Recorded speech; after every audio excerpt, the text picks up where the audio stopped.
Good morning, boys and girls. Happy Tuesday. Hope that you guys had a good weekend and that everybody's staying safe. I'm going to pick up with Making Bombs for Hitler. And we had started chapter 9, which was the hospital. Lyda got to go to the hospital with Julie because there had been an attack close to the camp. And while she was in the hospital, if you remember, she saw some people in a room and found out that they were Germans, that they were starving to death. And Lyda couldn't imagine why they would starve their own people. And Julie said, well, because they were no longer useful. So now she was wondering about her sister and whether or not her sister was still alive or could survive all of this. So we're going to pick up where we left off. I made a final snug corner on the sheet of the last bed and put my hands on my hips, regarding all of the newly made up beds. Would this room be used for healing or killing? I heard the chugging of the train as it approached. Let's go, said Julie. As I walked beside her to meet the train, all I could think of was that hospital. I didn't envy Julie, having to work there every day. It had to be horrible for her to witness things she had no way of stopping. The image of those two dying Germans was burned into my mind. If the doctors and nurses were supposed to make them die, why such a long process as starving them? My memory flashed back to when I was little and the Nazis had taken all the Jews and shot them in broad daylight. They had shot my mother that way as well. It seemed that just as there were different soups, there were different ways of being killed, depending on your nationality. The cook and other kitchen workers had gathered at the front of the gate with stretchers. The doctor was talking rapidly to the workers, gesturing with his hands. The nurses stood close by, waiting for their orders. These women reminded me of the nurses who had separated me from Larissa. Were they here to assist the injured? Or were they more interested in sorting through them? I thought of them as big white vultures, circling, looking for scraps of meat.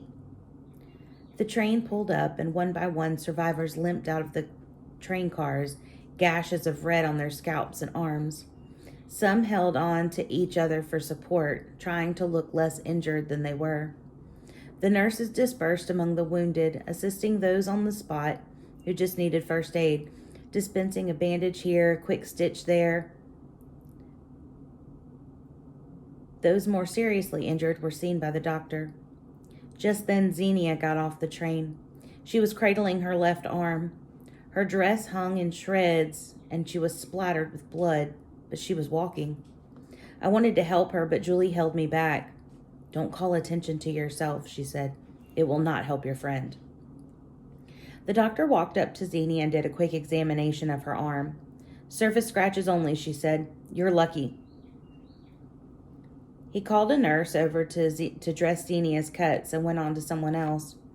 The nurse roughly swabbed the deep scrapes on Xenia's arm with a disinfectant, then bound it up.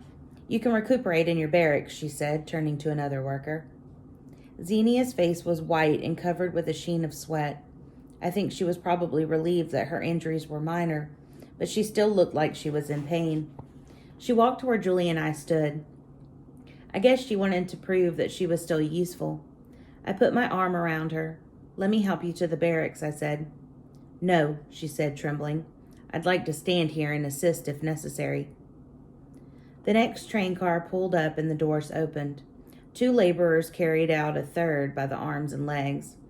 I stood on tiptoes and was horrified to see the one being carried was Luca.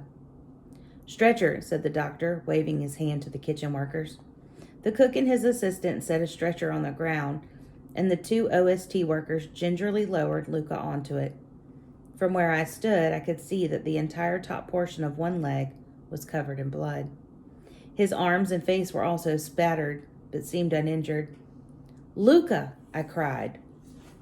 His eyes fluttered open and he looked around for me, but Julie held my arm so tightly I couldn't run to him. The doctor examined him quickly. To the hospital, he said. My heart sank. Would he be treated or killed? I turned my face to Julie, but she refused to look at me. More slaves were taken to the hospital.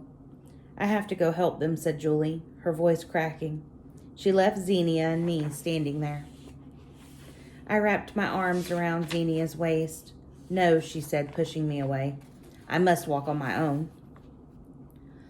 Once we were in the privacy of our barracks, she collapsed onto her bunk in a quivering amount of pain. What could I possibly do to help her? I grabbed my own blankets and covered her up. Then I got my tin cup and ran outside to get some water. I helped her drink a little bit and held her until she fell asleep. Before the morning whistle, I was woken by Xenia's hand on my shoulder. Look, she said, her eyes filled with tears. She had wrapped herself in one of the blankets. She held out what was left of her dress. Her tossing and turning in the night had caused even more shredding to her already threadbare dress. It was beyond repair and basically unwearable. I tore off the top strip of my own tattered dress and stitched that in place to make the top of hers decent. At roll call, those who were wounded were given alternate duties. Xenia was sent to work in the kitchen. I went back to the laundry, worried sick about Xenia. She wasn't as physically injured as many were, but I knew that the bombing had shattered her. I was especially worried about Luca. I counted the hours until launch when I could ask Julie about him.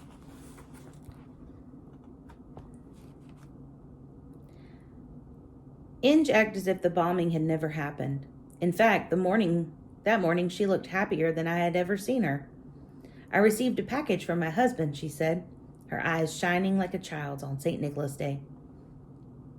She went into her office room and came back with an armful of extraordinary finery, a butter-colored chiffon blouse with intricate lace at the bodice, a set of 6 monogrammed ladies' handkerchiefs, and a heavy black fur coat. The item seemed so out of keeping with life, as I knew it at the camp, that it made me wonder what Inge did when she left here each day after the 6 o'clock whistle. None of the items needed mending as far as I could tell. They're beautiful. I placed a fingertip on the lace. Aren't they, though? Said Inge. My husband is fighting in France, and he sends me the most wonderful things.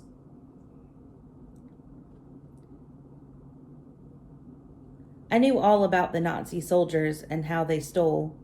In my hometown of Varenchanka, we had no fur coats worthy of stealing, or chiffon blouses, or other high-class ladies' items. We were poor people, but our places of worship had fine old things in them, which was the very reason that soldiers had bashed down the doors of Sarah's synagogue. I'd seen one soldier grab the ornate silver menorah that must have been over a century old. Sarah was nearly hysterical when he tossed the menorah on top of the wheelbarrow, full of plundered antique samovars and oil paintings. When they were finished robbing the synagogue, they ransacked our blue wooden church, taking the icon of the Madonna, blackened with age. It wasn't made of anything fancy, but our church had been built in 1798. Mama said the icon was older than the church. Even now, the memory of that awful time made my chest tight with despair. I breathed in deeply and tried to set aside my thoughts. For Inge's benefit, I pasted on a smile. How generous of your husband, I said. He must love you very much. She smiled at that. He's always been such a good provider. I picked up the blouse and examined all the stitchwork carefully. The lace was handmade. The entire blouse was in perfect condition. A faint scent of rose water tickled my nostrils. Was that the preferred perfume of the lady who used to own this blouse? What would you like me to do with this? The name, she said, turning the blouse inside out and showing me a satin label that had been securely stitched below the piping at the nape.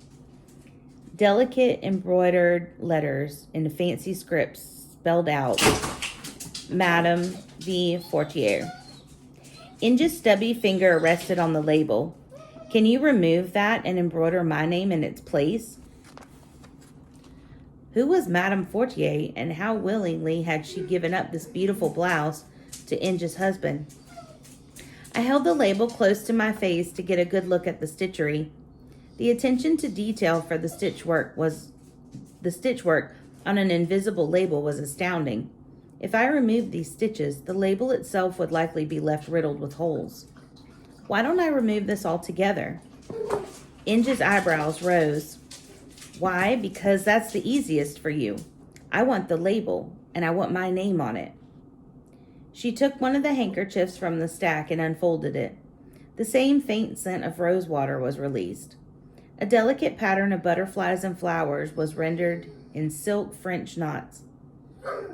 In one corner were the initials VF. I had no silk thread, and even if I did, I would never be able to match the colors. I would have to untie the knot, work in the initials, and carefully pry out the stitches one by one, making sure not to break the thread because I would have to reuse it. Was it possible? I prayed that it was. Inge dropped the fur coat into my lap, and I was enveloped in its warm, rose-scented silkiness. How I longed to fold myself into it and fall asleep for a million years. She folded the front placket open and showed me the black silk lining in the inner left pocket. The same initials were embroidered there as well, in blood red silk thread. These are mine now. Her lip jutted out like she was a spoiled child. I want my initials on all of them. It wouldn't be easy to change the monograms, but from the look on Inge's face, I knew she wouldn't take no for an answer. I can do it, ma'am, but it will take time. Her broad face broke out into a smile. I knew you could, she said. My initials are IP. On the blouse, you can put Frau I. Pfizer. And we'll pick up with chapter 10 tomorrow, which is titled A New Dress.